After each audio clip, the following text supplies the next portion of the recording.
ഏറെ പ്രതീക്ഷ അർപ്പിച്ച ഒരു മണ്ഡലമാണ് മഞ്ചേശ്വരം. പക്ഷേ മഞ്ചേശ്വരത്ത് വോട്ട് മറച്ചിരിക്കുന്നു. ഇടതുമുന്നണി വോട്ടുകൾ മൊത്തം UDF സ്ഥാനാർത്ഥി അഷറഫിന് പോയിരിക്കുന്നു എന്ന് വ്യക്തമായിരിക്കുന്നു. അല്ലാതെ ഒരു കാരണവശാലും അഷറഫിന്റെ ലീഡ് ഇത്രത്തോളം ഉയരില്ല.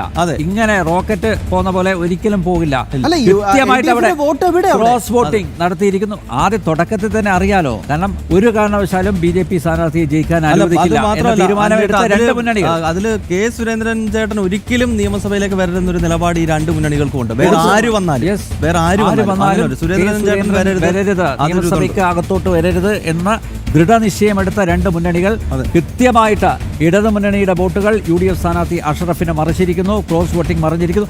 അതേപോലെയായിരുന്നു കാസർഗോഡും. അശ്വിനിക്കെതിരെ എടുത്ത നിലപാട് ഇത് തന്നെയാണ് ഇരു മുന്നണികളും. പക്ഷെ അവിടെ എനിക്ക് തോന്നുന്നു സാധിച്ചില്ല എന്നുള്ളത്. ഇതുവരെ ഇത്രയും റൗണ്ട് വോട്ട് എണ്ണി തീർന്നപ്പോഴും മഞ്ചേശ്വരത്ത് CPM കിട്ടിയ വോട്ട് എത്രയാണെന്നറിയോ? 8000 വോട്ട്. ബാക്കി എവിടെ പോയി? 39,000 വോട്ട് അല്ല, 40,000 എന്നുള്ളതാണ്. ഇപ്പൊ ആര് തമ്മിലാണ് ഡീല് നടത്തിയിരിക്കുന്നത് എന്ന 40,000 കിട്ടിയെടുത്ത് ഇടതുമുന്നണിയുടെ വോട്ടുകൾ, മഞ്ചേശ്വരത്തെ ഇടതുമുന്നണിയുടെ വോട്ടുകൾ എങ്ങോട്ട് പോയി? ഒരേ ഒരു ഉത്തരമേ ഉള്ളൂ, അഷറഫിന് പോയി, UDFന് പോയി എന്നുള്ളതാണ്. ഈ രണ്ട് മണ്ഡലങ്ങളുടെ പ്രത്യേകത. BJP 980 രൂപീകൃതമായതിനു ശേഷം എല്ലാ തെരഞ്ഞെടുപ്പിലും കാസർഗോഡും മഞ്ചേശ്വരത്തും BJP തന്നെയാണ് രണ്ടാം സ്ഥാനത്ത്. എന്തുകൊണ്ട് ഒന്നാകുന്നില്ല എന്ന് ചോദിച്ചാൽ വർഷങ്ങളായി, അതായത് 980 ശേഷം ഇങ്ങോട്ട് എല്ലാ തെരഞ്ഞെടുപ്പിലും ഈ ഡീലാണ് ഈ രണ്ട് മുന്നണികൾ തമ്മിൽ. അതുകൊണ്ട് തെരഞ്ഞെടുക്കപ്പെട്ട MLA പറഞ്ഞതല്ലേ, ഓപ്പണായിട്ട് പറഞ്ഞതല്ലേ, ഞങ്ങളുടെ പ്രതിനിധിയോട് പറഞ്ഞതല്ലേ, അങ്ങനെ ഒരു സംഭവം നടന്നിട്ടുണ്ട്. കാരണം ഒരു തരത്തിലും ഒരു മുന്നേറ്റം പോലും ഉണ്ടാക്കാൻ പാടില്ല. പക്ഷെ തുടക്കത്തിൽ സുരേന്ദ്രൻ അല്ലെ വലിയ ചലനം ഉണ്ടാക്കിയിരുന്നല്ലോ.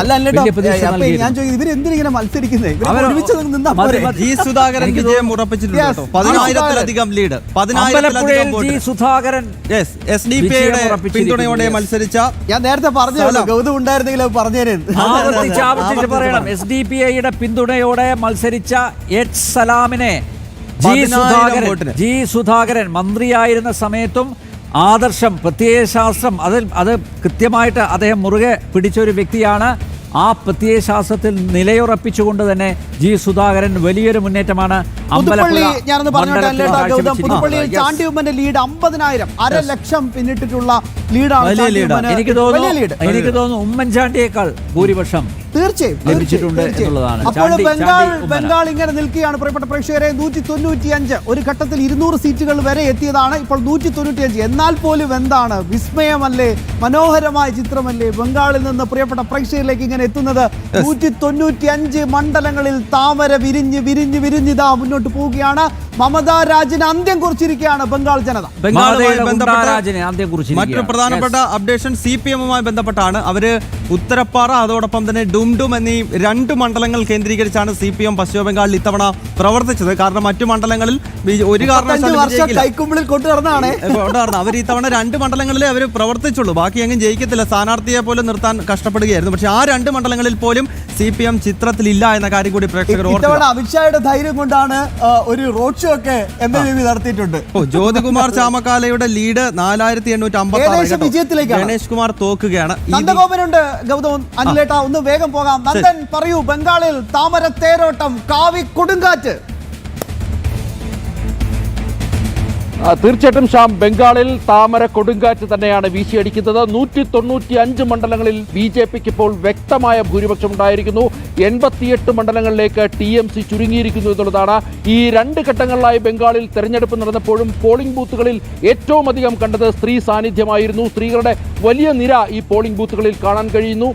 സന്ദേശ് കാരിക്കുള്ള മറുപടിയായിരുന്നു ആ വലിയ നീണ്ട നിര എന്നുള്ളതാണ് ഇപ്പോൾ നമുക്ക് ബോധ്യമാകുന്ന സംഭവം. പ്രത്യേകിച്ച് സന്ദേശ് കാരിയിൽ സ്ത്രീകൾക്കെതിരെ നടന്ന ഷെയ്ഖ് ഷാജഹാൻ എന്നുള്ള TMCയുടെ ഗുണ്ടയുടെ നേതൃത്വത്തിൽ നടന്ന അക്രമങ്ങൾ, ആ അക്രമങ്ങളിൽ മനം മടുത്ത് പല സ്ത്രീകളും ആത്മഹത്യ ചെയ്യേണ്ട സാഹചര്യം പോലും ഉണ്ടായിരുന്നു. ലൈംഗിക അതിക്രമങ്ങളിൽ സ്ത്രീകളെ കൃത്യമായി തന്നെ വിനിയോഗിക്കുന്ന സാഹചര്യം. അങ്ങനെ സന്ദേശ് കാലിയിൽ മാത്രമല്ല, പശ്ചിമ ബംഗാളിൽ ഉടനീളം സ്ത്രീകൾക്കെതിരെ വലിയ രീതിയിലുള്ള ബംഗാളിലെ വിശേഷങ്ങളിലേക്ക് തിരിച്ചുവെത്താം. വീണ്ടും ഇപ്പോൾ നേമത്ത് BJPയുടെ ലീഡ് ഉയരുന്നു എന്ന വളരെ സുപ്രധാനമായ അപ്ഡേഷൻ വരികയാണ്. രഞ്ജിത്ത് അമ്പാടി ചേരുന്നുണ്ട്. രഞ്ജിത്ത്, അങ്ങനെ നേമം BJP ഒരിക്കൽ കൂടി ഉറപ്പിക്കുകയാണോ? നേമത്തെ 8 റൗണ്ടുകൾ പൂർത്തിയാകുമ്പോൾ 4382 രാജീവ് ചന്ദ്രശേഖർ തന്റെ ലീഡ് വർദ്ധിപ്പിക്കുകയാണ്. നേരത്തെ നമ്മൾ സൂചിപ്പിച്ച പോലെ തന്നെ അതിശക്തമായ പോരാട്ടം നടക്കുന്ന ഒരു മേഖലയാണ്, ഒരു മണ്ഡലമാണ് നേമം. നേമത്ത് ഇപ്പോൾ 8 റൗണ്ടുകൾ പൂർത്തിയാക്കിയിരിക്കുന്നു. ഇനി 9ാമത്തെ റൗണ്ട് എണ്ണാനുള്ളത് കമലേശ്വരവും അമ്പലത്തറയുമാണ്. 10ാമത്തെ റൗണ്ട് അമ്പലത്തറ നീറമൺകര മുതൽ പിന്നീട് പാപ്പനംകോട് പൂഴിക്കുന്നോ നേമം പാപ്പനംകോട് കരുമം പൊന്നുമംഗലം തുടങ്ങിയ മേഖലകളൊക്കെ തന്നെ BJPക്ക് ശക്തമായ സ്വാധീനമുള്ള മേഖലകളാണ്. അവിടെ കാരയ്ക്കാമണ്ഡപം വെള്ളായണി തുടങ്ങിയ മേഖലയിൽ മാത്രമാണ് മിക്സഡായിട്ട് വോട്ടുകൾ സ്പ്ലിറ്റായി പോകാൻ സാധ്യതയുള്ളത്. പിന്നീട് തിരികെ എത്തുമ്പോൾ തിരുവല്ലം, പുഞ്ചക്കരി, പൂങ്കുളം, പാച്ചല്ലൂർ ഈ മേഖലകളിലൊക്കെ തന്നെ BJPയുടെ വാർഡുകളാണ്, BJPയുടെ കൗൺസിലർമാരാണ്.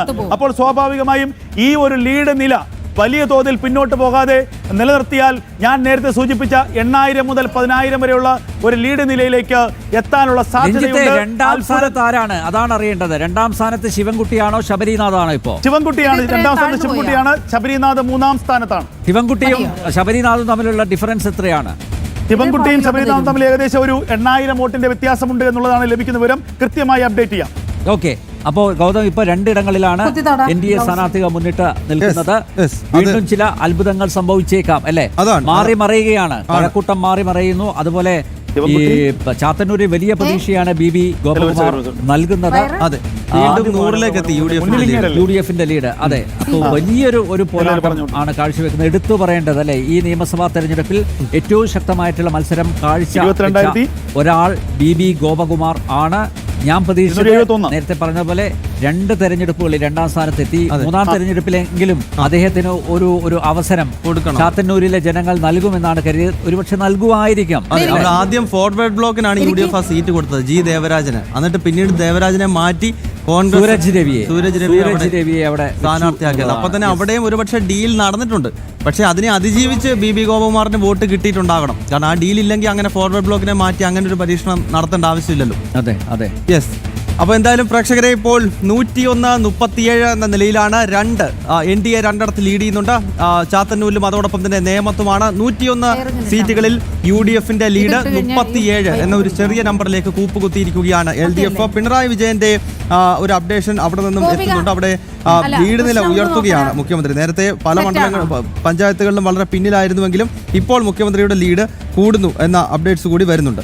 ഓക്കെ, പിണറായി വിജയൻ അദ്ദേഹം കിതച്ചിരിക്കുകയായിരുന്നു. അതിനുശേഷം ഒരു ഗ്ലാസ് വെള്ളം കുടിക്കാൻ പറഞ്ഞു. ഇപ്പോ അല്ലെ, ഒന്നിലധികം ഗ്ലാസ് വെള്ളം കുടിക്കാനുള്ള ഒരു 3659 3500 പരം വോട്ടുകളുടെ ലീഡ് ആണ് മുഖ്യമന്ത്രി പിണറായി വിജയനുള്ളത്. എന്തായാലും പിണറായി വിജയനെയും അതുപോലെ അദ്ദേഹത്തിൻ്റെ സഹപ്രവർത്തകരെയും മന്ത്രിസഭയിലെ അദ്ദേഹത്തിൻ്റെ സഹപ്രവർത്തകരെയും ഞെട്ടിച്ച ഒരു തെരഞ്ഞെടുപ്പ് ഫലം, ഞെട്ടിച്ച ഒരു ജനവിധിയാണ് പുറത്ത് വന്നിരിക്കുന്നത്. മന്ത്രിമാർ, പ്രധാനപ്പെട്ട വകുപ്പുകൾ കൈകാര്യം ചെയ്തവരെല്ലാം തറപറ്റിയിരിക്കുന്നു എന്നുള്ളതാണ്. അതുകൊണ്ട് തന്നെ കൃത്യമായിട്ട് ഒരു ഭരണവിരുദ്ധ വികാരമായിരുന്നു. അത് പിന്നെ തരംഗമായിട്ട് മാറുന്നു. വ്യക്തമായ മുന്നേറ്റം UDFന് തുടക്കം മുതൽ, വോട്ട് എണ്ണി തുടങ്ങിയത് മുതൽ വ്യക്തമായ ഒരു മുന്നേറ്റം ഉണ്ടാക്കാൻ UDFന് സാധിച്ചു എന്നുള്ളതാണ്. കേരളത്തിലെ ജനങ്ങൾ 10 വർഷത്തെ ഈ ഭരണം അത് സഹിച്ചതാണ്. ഇനി ഒരു കാരണവശാലും ഇവർ തുടരാൻ പാടില്ല എന്ന് കേരളത്തിലെ പ്രബുദ്ധരായ വോട്ടർമാർ തീരുമാനിച്ചു. അതിൻ്റെ പ്രത്യക്ഷത്തിലുള്ള ആ ഒരു ഫലമാണ് ഇപ്പോൾ കണ്ടുകൊണ്ടിരിക്കുന്നത്. നേമത്തെ ഇലക്ഷൻ കമ്മീഷന്റെ ഔദ്യോഗികമായ റിസൾട്ടാണ് ഇപ്പോൾ കാണുന്നത്. രാജീവ് ചന്ദ്രശേഖർ 25,274 വോട്ട് ഇതുവരെ 8 റൗണ്ട് പൂർത്തിയാക്കിയപ്പോൾ 25,274 വോട്ട് രാജീവ് ചന്ദ്രശേഖർ. ശിവൻകുട്ടി 20,932, ശബരിനാഥൻ 13,108. അതാണ് നമ്പർ, യഥാർത്ഥ നമ്പർ. അതായത് തെരഞ്ഞെടുപ്പ് കമ്മീഷൻ ഔദ്യോഗികമായിട്ട് പറയുന്നത്. യെസ്, രഞ്ജിത്ത് അമ്പാടി 25,000 പരം വോട്ടുകൾ ഇതിനകം 8 റൗണ്ട് പൂർത്തിയാക്കിയപ്പോൾ നേമത്തെ NDA സ്ഥാനാർത്ഥി BJP സംസ്ഥാന അധ്യക്ഷൻ രാജീവ് ചന്ദ്രശേഖർ, അദ്ദേഹത്തിൻ്റെ പക്കൽ ഇപ്പോൾ 25,000 പരം വോട്ടുകളുണ്ട്. ഏകദേശം 5000 വോട്ടുകളുടെ ഡിഫറൻസ് ആണ്. 20,000 വോട്ടുകൾ മാത്രമാണ് ശിവൻകുട്ടിക്ക് ലഭിച്ചുള്ളൂ. ശബരിനാഥ് 13,000 പരം വോട്ടുകൾ നേടിയിട്ടുണ്ട്. എങ്ങനെ പോകും ഇനി? എനിക്ക് തോന്നുന്നു 8 റൗണ്ടുകൾ കൂടിയുണ്ട് അല്ലേ? പകുതി റൗണ്ടുകളിൽ എണ്ണിക്കഴിഞ്ഞുള്ളൂ. 18 റൗണ്ടുകളാണുള്ളത്. ഇനി 10 റൗണ്ടുകളുണ്ട്. ഓക്കെ, അവിടെ ഏറ്റവും ശ്രദ്ധേയമായ കാര്യം, ഇനി എണ്ണാനുള്ള കേന്ദ്രങ്ങളിൽ, പ്രധാനപ്പെട്ട കേന്ദ്രങ്ങളിൽ ഞാൻ നേരത്തെ സൂചിപ്പിച്ച കാരയ്ക്ക മണ്ഡപം, വെള്ളായണി, പാപ്പനംകോട് മേഖലകളുണ്ട്. ഈ പുഞ്ചക്കരി മേഖലകളുണ്ട്. ഇതിൽ വെള്ളായണി, കാരയ്ക്ക മണ്ഡപം ആ മേഖലകളിലൊക്കെ തന്നെ കൃത്യമായി കോൺഗ്രസ് വോട്ട് ബാങ്ക് ഉള്ളതാണ്. ആ വോട്ട് ബാങ്ക് എങ്ങോട്ട് പോകുമെന്നുള്ളതിനെ ആശ്രയിച്ചിരിക്കും ഇനിയുള്ള മുന്നോട്ടുള്ള സമയങ്ങൾ. ഇപ്പോൾ ഇവിടെ ഇതുവരെ BJP എങ്ങനെയാണോ കണക്ക് കൂട്ടിയത് അതിനനുസരിച്ച് കൃത്യമായ രീതിയിൽ BJPയുടെ വോട്ട് ലഭിച്ചിട്ടുണ്ട്. 25,000 വോട്ട് രാജീവ് ചന്ദ്രശേഖർ ലഭിച്ചിരിക്കുന്നു. ശിവൻകുട്ടിക്ക് 20,932 വോട്ട്. അവിടെ ശബരിനാഥിന് 13,000 വോട്ടുകളാണ് ലഭിച്ചത്. സാധാരണ കഴിഞ്ഞ കാലങ്ങളിൽ ലഭിച്ച വോട്ടുകളെക്കാൾ ശബരി വോട്ട് നേടി എന്നുള്ളത് ഇതിൽ നിന്ന് വ്യക്തമാണ്. എന്നാൽ ഇനി കോൺഗ്രസിന് അനുകൂലമുള്ള നേമമടക്കമുള്ള വെള്ളായണി അടക്കമുള്ള കാരയ്ക്കമണ്ഡപം അടക്കമുള്ള മേഖലകളിൽ നിന്ന് കോൺഗ്രസിന്റെ വോട്ട് സ്പ്ലിറ്റായി CPMലേക്ക് പോയാൽ അത് സ്വാഭാവികമായും NDAക്ക് ഒരു തിരിച്ചടി ഉണ്ടാകുന്ന ഘടകമാണ്. അതേസമയം അവരുടെ വോട്ടുകൾ, കോൺഗ്രസിന്റെ വോട്ടുകൾ കൃത്യമായി തന്നെ കോൺഗ്രസിന് പോൾ ചെയ്തിട്ടുണ്ടെങ്കിൽ അത് സ്വാഭാവികമായും BJPക്ക് അനുകൂലമായി NDAക്ക് അനുകൂലമായ ഒരു ഘടകമായി മാറും. ഇതുവരെ നടന്ന 8 റൗണ്ടുകളിൽ കൃത്യമായി വോട്ട് ഷെയർ നേടിയ BJP NDA സഖ്യം വരുന്ന 10 റൗണ്ടുകളിൽ കൂടി ഈ നില തുടരുകയാണെങ്കിൽ സ്വാഭാവികമായും 50,000, 55,000 മേൽ 58,000 മേൽ വോട്ടുകൾ നേടാൻ സാധിക്കും. അവിടെ കോൺഗ്രസ് തങ്ങളുടെ വോട്ട് കൃത്യമായി തന്നെ നിലനിർത്തിയാൽ സ്വാഭാവികമായും ഒരു വിജയം രാജീവ് ചന്ദ്രശേഖറിന് ഉണ്ടാകാനുള്ള സാധ്യതയുണ്ട്. എന്നാൽ ഇനിയുള്ള മണിക്കൂറുകളിലെ ഈ റൗണ്ടുകളിലെ വോട്ടിംഗ് എങ്ങനെയാണ്, കൗണ്ടിങ് എങ്ങനെയാണ് എന്നുള്ളത് ഇതിനെ ആശ്രയിച്ചിരിക്കും. രഞ്ജിത്ത്, കഴക്കൂട്ടത്തിന്റെ കൂടെ അപ്ഡേറ്റ് ചെയ്യണം. കാരണം ഇപ്പോൾ നേമത്ത് ഏതാണ്ട് BJPയുടെ നില ഭദ്രമായി മുന്നോട്ട് പോവുകയാണ്. കഴക്കൂട്ടത്ത് ലീഡ് മാറി മാറി വരികയാണല്ലോ. അവിടെ എത്രത്തോളം പ്രതീക്ഷ NDA ക്യാമ്പിന് ഇനിയുണ്ട്? അവിടെ ഇപ്പോൾ 1,100-ലധികം വോട്ടുകൾക്ക് കടകംപള്ളി സുരേന്ദ്രൻ ലീഡ് ചെയ്യുന്നു എന്നുള്ളതാണ്. അവിടെ പ്രതീക്ഷ ഇനി കൈവിടേണ്ടതില്ല. കാരണം 9 റൗണ്ടുകളെ ആയിട്ടുള്ളൂ. ഇനിയും 9 റൗണ്ടുകൾ എണ്ണാനുണ്ട്. ഒരു 5,000-ലധികമൊക്കെ ലീഡ് മാറിയാൽ മാത്രമേ നമുക്കൊരു തിരിച്ചുവരവിനുള്ള സാധ്യത ഇല്ല എന്ന് പറയാൻ കഴിയൂ. ഇത് 1,100 വോട്ടൊക്കെ നിസ്സാരമായി ഒരു റൗണ്ട് എണ്ണുമ്പോൾ കൃത്യമായി തന്നെ നമുക്ക് തിരിച്ചുപിടിക്കാൻ കഴിയുന്നതാണ്. അവിടെ നേരത്തെ സൂചിപ്പിച്ച പോലെ ഉള്ളൂര്, മെഡിക്കൽ കോളേജ്, കുമാരപുരം മേഖലകളിലൊക്കെ തന്നെ V മുരളീധരനും BJPക്കും ഒക്കെ സ്വാധീനമുള്ള മേഖലകളാണ്. അവിടെ ഇത്രയും സമയം ഈ കടകംപള്ളി സുരേന്ദ്രനെ ഇത്രത്തോളം പിടിച്ചു കെട്ടാൻ V മുരളീധരന് കഴിഞ്ഞിട്ടുണ്ടെങ്കിൽ അവരുടെ ശക്തി കേന്ദ്രങ്ങളിൽ നിന്ന് വലിയ വോട്ട് സമാഹരിക്കാൻ പറ്റാതെ അവരെ തടയിടാൻ കഴിഞ്ഞിട്ടുണ്ടെങ്കിൽ ഇനിയുള്ള മേഖലകളിലും V മുരളീധരന് സാധ്യതയുണ്ട് എന്ന് തന്നെയാണ് ഞാൻ കരുതപ്പെടുന്നത്.